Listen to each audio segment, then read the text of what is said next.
Team Fortress 2 is a game with diverse weapons for each class, and many weapons work different ways in different situations.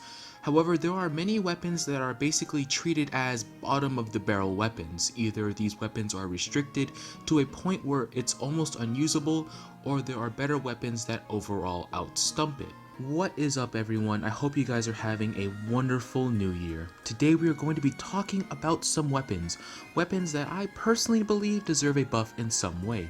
Just a small disclaimer before I start off this list, I'm naming weapons that the TF2 community rarely use due to the fact that there are pretty much better options than these weapons.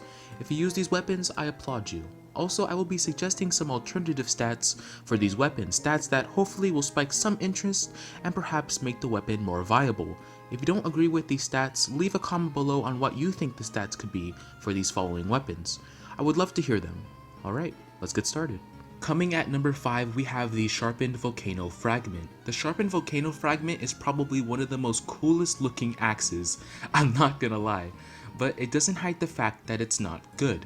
Looking at the Volcano Fragment, you sacrifice 20% worth of melee damage in exchange to set your enemies on fire. The weapon wants you to get up close and set people on fire. However, you have a flamethrower and a set of flare guns that can do that just for you at a safe distance, rather than getting close and risking your life. How I would change this weapon is to add one more stat on top of it. The Fragment should have a -1 damage taken from flare damage when equipped. This stat gives you a slight advantage when you have those weird 1v1 battles against other pyros, and this small change can make the weapon a little more viable than what the weapon currently is.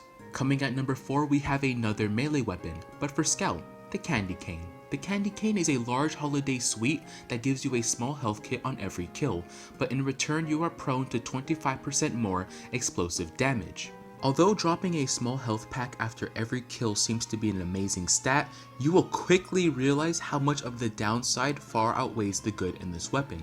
No matter how much you dodge, it's extremely hard to avoid splash damage, and the Candy Cane punishes you hard for a class that relies on survivability. A direct rocket or even a direct pipe from any range will kill you, and these kinds of scenarios really discourage people from using this weapon. A simple change like reducing the explosive damage penalty to perhaps 15% or maybe even 10% will still punish the player for using this weapon, but will still strengthen the Scout's survivability, unlike that nasty 25%. Coming at number 3, we have the Claymore for Demo Man. If we look at the stats of the sword gives us plus 25 health and a plus 25% refill of your charge on every kill, but you take 15% more damage and of course, no random crits when holstered.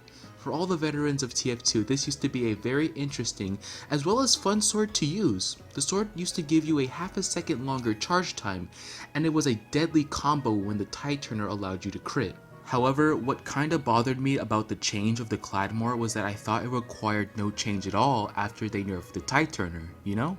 It was a unique sword with very reasonable downsides. If they bring back the 0.5 second extra charge time and keep the 15% damage penalty and no random crits, the Claymore won't be in this sad state anymore. At number 2, we are going to be looking at the Enforcer for Spy. This revolver will give plus 20 more damage when you are disguised, and it has the ability to pierce resistant to effects. However, you will shoot 20% slower, and of course you don't have any critical hits.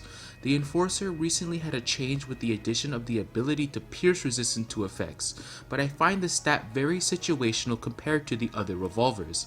I find the Ambassador, or even the Diamondback, very well rounded since crits really help Spy in most situations, and also the L'Étranger with the ability to stay cloaked even longer.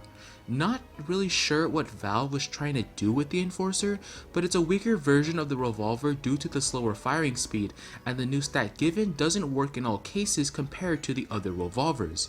I've actually went in depth about the Enforcer in a previous video where I give the Enforcer new stats. If you would like to see that video, it's going to be the very first link in the description below.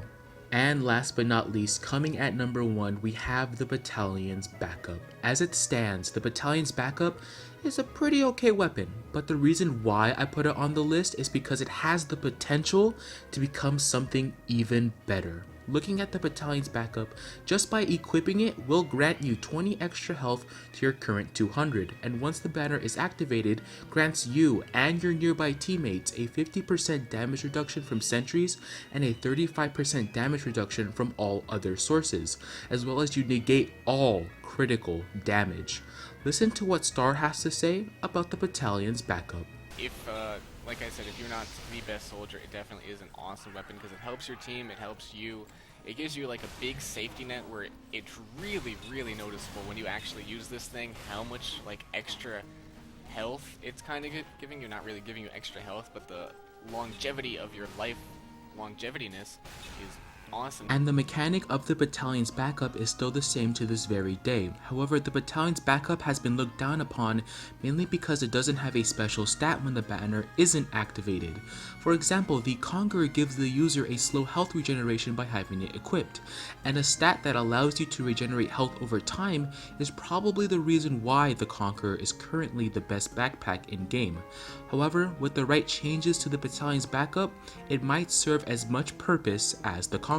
Here is what I propose the new stats to be.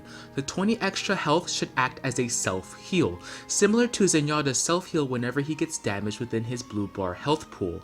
You will still have 220 health, and if any damage put onto you is less than 20, you will heal yourself. The speed of the heal should be as fast as the quick fix, mainly because once your health is under 200, the backpack will no longer heal you. This stat will do great with the black box due to the health restored on hit, and if you manage to bring your health back to over 200, the effects of the battalions will bring you back to 220 health. And there you have it, weapons I personally hope to see have buffs in the future. If you think any other weapons need a buff, let me hear it down below. As always, I hope you enjoyed the video. If you're new, make sure you subscribe to the channel, and as always, I will see you in the next video. Take care, guys.